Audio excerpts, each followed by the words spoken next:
Hey everyone, Naoshi here.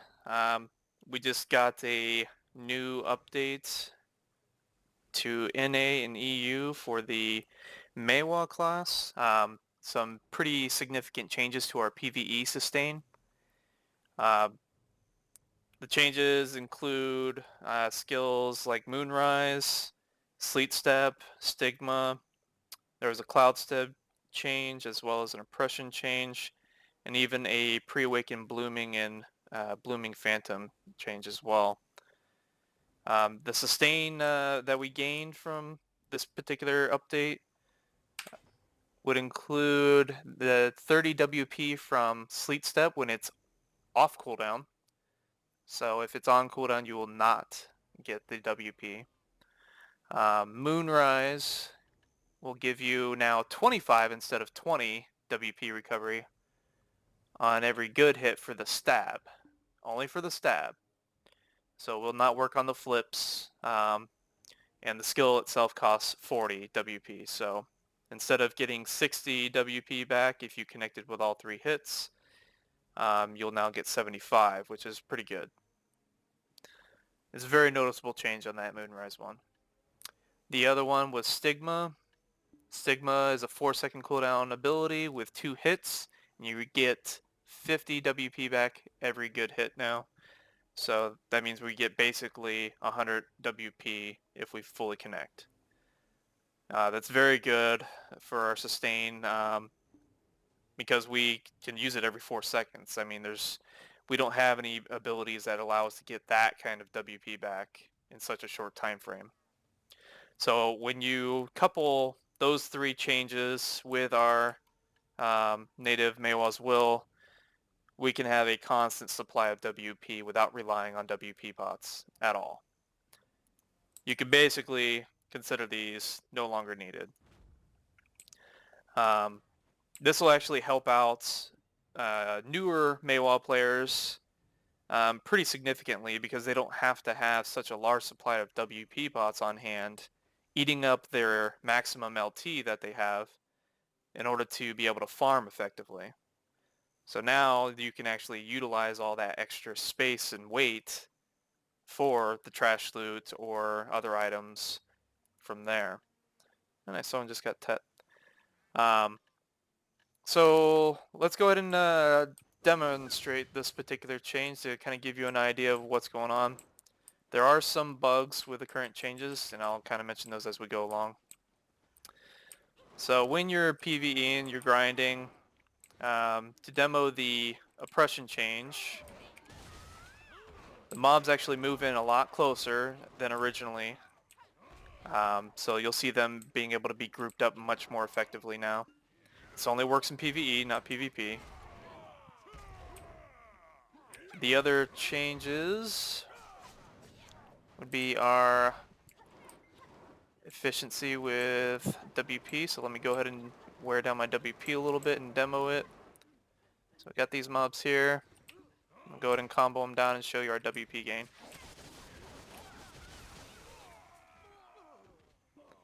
So we actually gained a little bit of WP off that encounter, which gives us the WP we need to continue chasing to our next pack. And that's just one example. So let's go ahead and do a few more examples.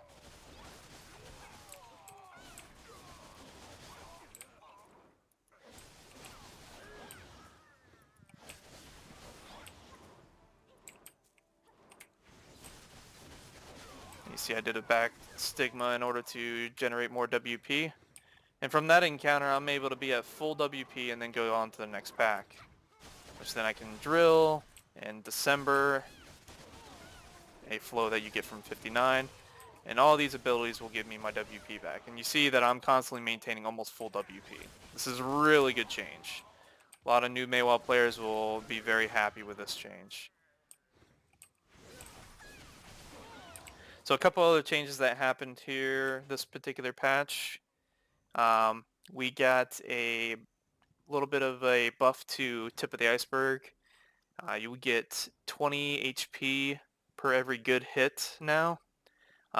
Basically, based on the number of hits that this skill does, is 5 you only get up to a maximum of 100 HP. It does not apply these hits to multiple mobs. I've already tested this. Unfortunately, is not the case. I would love to have seen this heal us for like 300, 400. It would have been amazing, but nope, not the case. They need to get a little bit of clear tooltips on these. But it's still useful. It helps out. I don't really need to use WP pots or HP pots anymore when grinding because of these changes. So it makes it really nice for newer players who are going to be grinding a lot in order to reach higher levels like 60. Let me go ahead and get hit by these mobs a little bit so I can demo the heal from Tip of the Iceberg.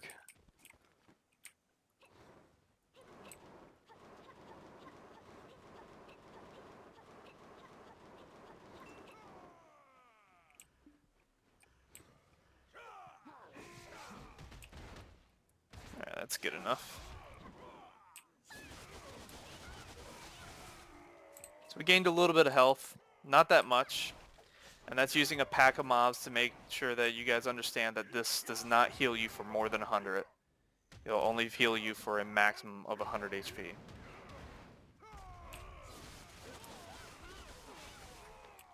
There it is again. Not really that much. So it's not a huge change. It's very minor. But it does help. Every little bit helps. And that it's honestly, think of it as a little bit of a buffer to help you wait till your Cloud Stab, which is our main heal ability in Awaken. Once that's off cooldown, we can heal for 600 because it does a maximum of 6 hits. Same principle applies. It doesn't heal you for more than the 600 based on the number of hits, because even though it hits multiple mobs, it will not heal you beyond the max hits. So an example, I canceled it with just doing a Moonrise stab and then went straight into Cloud Stab from there. And you noticed I healed roughly 600.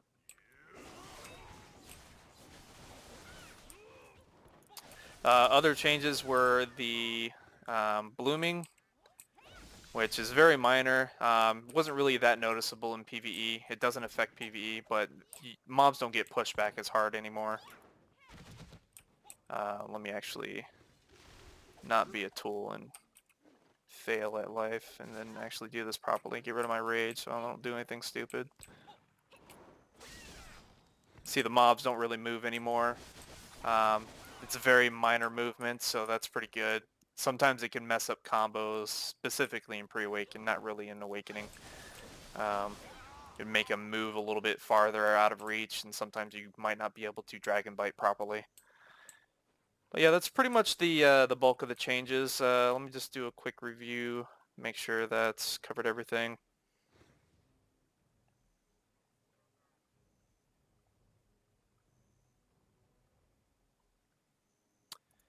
The one thing I did miss is Cloud Stab does have increased AoE range or radius, so you can actually, instead of having more of a pinpoint accuracy required, you can kind of hit a little bit of an AoE, so I'll kind of demo that.